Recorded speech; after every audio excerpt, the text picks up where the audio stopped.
Assembly ఎన్నికల ముందు నాతో సహా నా అసిస్టెంట్ నెంబర్లు, మా పార్టీ నాయకుల నెంబర్లు సైతం బీఆర్ఎస్ ప్రభుత్వం ఫోన్ ట్యాపింగ్ చేసిందని బండి రమేష్ తెలిపారు.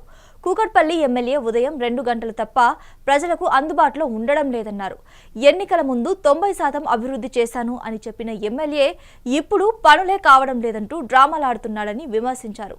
హౌసింగ్ బోర్డును ఏర్పాటు చేసింది కాంగ్రెస్ ప్రభుత్వం అని, ఆ భూములు పరిరక్షణకు ప్రస్తుత ప్రభుత్వం రక్షణ చర్యలు చేపట్టిందని స్పష్టం చేశారు. ప్రజలు సొమ్ముగడుతున్నారు. ప్రజలకు మున్సిపల్ వాళ్ళు సేవ చేయాలి. వాళ్ళు అందించే కార్యక్రమంలో భాగంగా మున్సిపల్ ఫండ్ వస్తుంది, రోడ్లు వేసారు. నువ్వు చేసింది ఏంటి? ఇది ఈ కూకట్పల్లి నియోజకవర్గం అని చెప్పి నేను అడుగుతున్నాను ఈ సందర్భంగా. వాటర్ వర్క్స్ వాళ్ళ డ్రైనేజ్ సిస్టమ్ వాళ్ళు చేయాలి. నువ్వు కొత్తగా రూపొందించింది ఏంటి? కొత్తగా నువ్వు చేసింది ఏంటి? ఈ 10 ఏళ్లలో, గడిచిన 10 ఏళ్లలో ఇవాళ హౌసింగ్ బోర్డు స్థలాల మీద పడి నువ్వు గొడవ యాగి చేస్తున్నావు. ఇవాళ మేమొచ్చి కదా హౌసింగ్ బోర్డు స్థలాలన్నింటినీ కాంపౌండ్ వాల్స్ కడుతూ వాటన్నింటినీ కాపలా కాసుకోవాలి. హౌసింగ్ బోర్డు ఇదే ఒక సంస్థ.